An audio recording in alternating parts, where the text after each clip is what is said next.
स्वागत आहे तुमचे माझ्या YouTube चॅनलवरती। आजचा दिवस तुम्हाला खूप छान सुखाचा आनंदाचा जाओ हीच मी स्वामींच्या चरणी प्रार्थना करते आणि आजच्या नवीन व्हिडिओला सुरुवात करते। उद्या 24 ऑगस्टला आलेला आहे दुसरा श्रावण सोमवार आणि याच दिवशी पुत्रदा भागवत एकादशीचा दुर्मिळ योग सुद्धा जुळून आलेला आहे। जेव्हा असे दोन योग एकत्र जुळून येतात तेव्हा सुवर्ण योग निर्माण होतो आणि म्हणून आपल्याला या श्रावण महिन्यातील दुसऱ्या सोमवारी महादेवांसोबतच भगवान विष्णू आणि माता लक्ष्मीची पूजा देखील करायची आहे। हिंदू धर्मशास्त्रानुसार श्रावण महिन्यातील सोमवारी एकादशी तिथी आल्यामुळे या दिवशी केलेली पूजा उपाय यांचं फळ आपल्याला दुप्पट पटीने प्राप्त होते। श्रावण महिना हा भगवान शिवशंकरांना समर्पित केला जातो। श्रावण म्हणजे व्रत वैकल्य आणि सणावारांचा महिना। श्रावण सोमवारी पूजा पाठ केले जातात। सोमवार हा भगवान शिवशंकराला समर्पित आहे आणि म्हणून आपण श्रावण महिन्यात सोमवारी व्रत करून भगवान शंकरांची पूजा करत असतो। आता या दुसऱ्या श्रावण सोमवारी पुत्रदा एकादशी सुद्धा आलेली आहेत आणि म्हणून आपल्याला या एकादशीचं आणि श्रावण सोमवारचं व्रत एकत्र करावा लागणार आहे। फक्त ज्यांना श्रावणी सोमवार आणि पुत्रदा एकादशी हे दोन्ही व्रत जर असतील तर अशांनी दुसऱ्या दिवशी म्हणजे 25 ऑगस्टला सकाळी म्हणजे सोमवारी तुम्हाला हे व्रत सोडावा लागणार आहे आणि ज्यांना फक्त श्रावण सोमवारचंच व्रत आहे त्यांनी दिवसभर व्रत करून संध्याकाळी हे व्रत सोडायचं आहे। आजच्या व्हिडिओमध्ये मी तुम्हाला अतिशय महत्त्वाची माहिती सांगणार आहे। उद्या दुसऱ्या श्रावण सोमवारची पूजा कशी करावी, शिवामूठ कोणती असणार आहे आणि सर्वात महत्त्वाचं म्हणजे उद्याच्या दिवशी 1.5 तासाचा काळ हा राहू काळ असणार आहे आणि राहू काळ हा अशुभ मानला जातो। या राहू काळात श्रावण सोमवारची पूजा ही केली जात नाही आणि म्हणून कोणता 1.5 तास हा राहू काळ असणार आहे।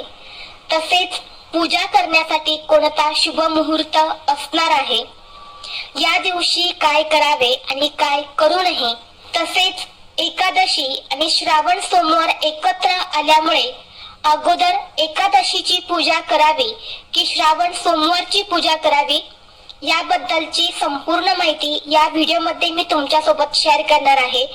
त्यामुळे तुम्ही हा व्हिडिओ स्किप न करता शेवटपर्यंत नक्की पहा। चॅनलवरती नवीन असाल तर सबस्क्राईब करा आणि असेच माहितीपूर्व नवनवीन व्हिडिओ पाहण्यासाठी बेल आयकॉनलाही प्रेस करा, म्हणजे जेव्हा कधी मी नवीन व्हिडिओ अपलोड करेल त्याचं नोटिफिकेशन सर्वात अगोदर तुम्हाला भेटेल आणि तुम्ही एक पण व्हिडिओ मिस करणार नाही। तसेच कमेंट बॉक्समध्ये ओम नमः शिवाय लिहायला अजिबात विसरू नका, जेणेकरून भगवान शिवशंकरांची कृपा ही तुमच्यावर आणि तुमच्या कुटुंबावर सदैव राहील। तसेच व्हिडिओला एक हाईप देखील द्या।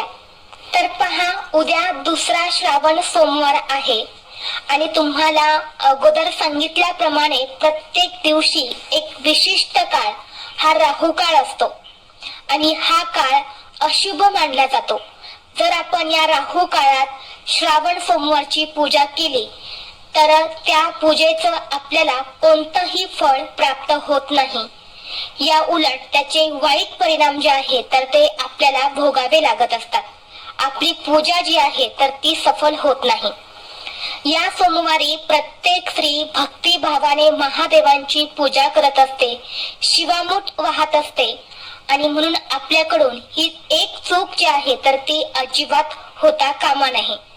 तर पुढे व्हिडिओमध्ये मी तुम्हाला सांगणार आहे की राहू काळाची वेळ ही कोणती असणार आहे, उद्या अशी कोणती वेळ आहे जी आपल्याला वर्ज्य करायची आहे। आता सगळ्यात महत्त्वाचं म्हणजे श्रावण महिन्यामध्ये प्रत्येक सोमवारी व्रत करून भगवान महादेवांना शिवामूठ वाहण्याची प्रथा आहे। प्रत्येक सोमवारी एक विशिष्ट प्रकारचं धान्य हे शिवलिंगावर शिवामूठ म्हणून वाहिले जाते। तर दुसऱ्या श्रावण सोमवारी तिळाची शिवामूठ वाहायची आहे। तर तिळाची शिवामूठ आहे, मग तीळ कोणते वापरावे, पांढरे तीळ वापरावे की काळे तीळ वापरावे? तर शिवामूठ वाहण्यासाठी आपल्याला पांढरेच तीळ वापरायचे आहेत. काळे तीळ चुकूनही आपल्याला शिवामूठ म्हणून वाहायचे नाही. काळे तीळ हे पितरांना समर्पित असतात आणि पांढरे तीळ हे देवी देवतांना समर्पित असतात. म्हणूनच पांढऱ्या तिळाची शिवामूठ तुम्हाला वाहायची. या पांढऱ्या रंगाची शिवामूठ जी आहे तर ती वाहिली जाते. शंभो महादेवाला कर्पूर गौर असे म्हणतात, कारण शिवाचा रंग कर्पुरासारखा पांढरा आहे. पांढरा रंग जेव्हा आपण पाहतो तेव्हा आपल्या मनाला शांतता मिळते आणि म्हणून पांढऱ्या रंगाचे तीळ शिवामूठ म्हणून या दिवशी वाहिले जातात. तसेच तीळ हे दारिद्र्य नाशक मानले जातात. तिळाचे शिवमूठ भक्तिभावाने वाहिल्याने आपल्या घरातील दरिद्रता आणि गरिबी ही दूर होत असते. आता आपण जाणून घेणार आहे की उद्या दुसऱ्या श्रावण सोमवारची पूजा कोणत्या 2 तासाच्या राहू काळामध्ये करायची नाही. तर पहा, वैदिक शास्त्रानुसार राहू काळ हे एक छायाग्रह मानला गेला आहे आणि दररोज 90 मिनिटांचा राहू काळ येतो. प्रत्येक दिवशी राहू काळ हा वेगवेगळ्या वेळी असतो आणि या राहू काळामध्ये नकारात्मक शक्तीचा प्रभाव हा खूप जास्त असतो. या काळात केलेली कोणतीही पूजा, शुभ कार्य, उपाय जर आपण केले तर याचं कोणतंही फळ जे आहे तर ते आपल्याला मिळत नाही. या उलट त्याचे वाईट विपरीत परिणाम जे आहेत तर ते आपल्याला भोगावे लागत असतात आणि म्हणून राहू काळ हा अशुभ समजला जातो. आणि राहू काळ जो असतो ना तो एक छायाग्रह असून तो भ्रम आणि विघ्न निर्माण करत असतो आणि म्हणून आपण केलेल्या पूजेचं फळ जे आहे तर ते आपल्याला मिळत नसतं. आणि म्हणून उद्या दुसऱ्या श्रावण सोमवारचा राहू काळ हा सकाळी 7:53 ते 9:27 असणार आहे. तर या वेळेमध्ये आपल्याला चुकूनही श्रावण सोमवारची पूजा ही करायची नाही. तर या दिवशी पूजा करण्यासाठी शुभ मुहूर्त असणार आहे दुपारी 12:11 ते दुपारी 1:02 राहील. तर या शुभ मुहूर्तावरती तुम्ही दुसऱ्या श्रावण सोमवारची पूजा शिवामूठ वाहू शकता.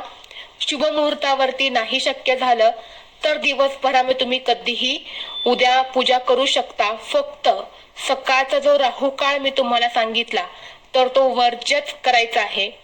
जरी तुम्हाला सकाळी ऑफिसला जायचं असेल, कामानिमित्त बाहेर जायचं असेल तरीही तुम्ही या राहू काळामध्ये सकाळी पूजा करू नका. करायचीच असेल तर सकाळी 7:30 वाजण्याच्या अगोदर तुम्हाला पूजा करून घ्यायची आहेत किंवा 9:30 वाजल्यानंतर तुम्ही करू शकता. त्याचबरोबर श्रावण महिन्यातील सोमवारी काही प्रभावी उपाय सुद्धा केले जातात.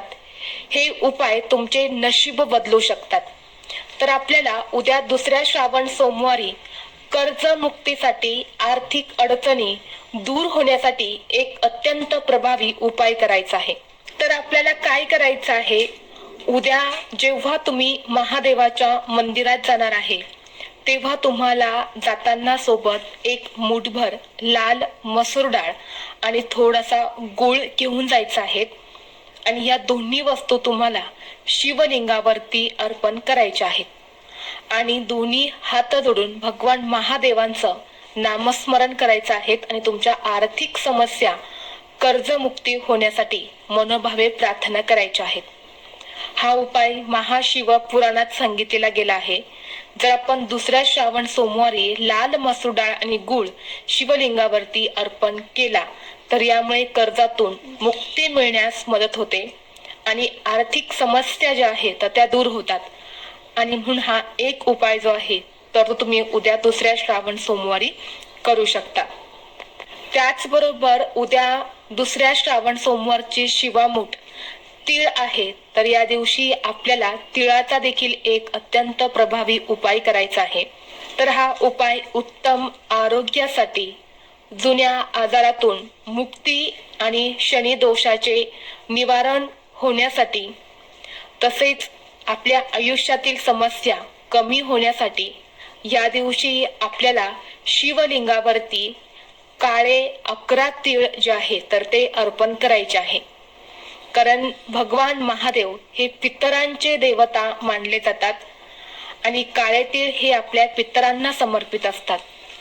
आणि म्हणून या दिवशी 11 काळे तीळ जर आपण भक्तिभावाने शिवलिंगावरती अर्पण केले तर नक्कीच जुन्या आजारातून आपली मुक्ती होते, आपले आरोग्य हे उत्तम राहते आणि अनेक अडचणी ज्या आहेत तर त्या दूर होतात.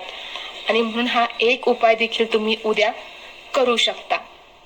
त्याचबरोबर भरपूर दिवसापासून तुमच्या मनात एखादी इच्छा असेल आणि ती इच्छा तुम्हाला लवकरात लवकर पूर्ण करायची असेल तर उद्या 21 बेलाची पानं घ्या, चंदनाने त्या पानावर ओम नमः शिवाय लिहा आणि ही ओम नमः शिवाय लिहिलेली 21 पानं महादेवाच्या पिंडीवर अर्पण करा.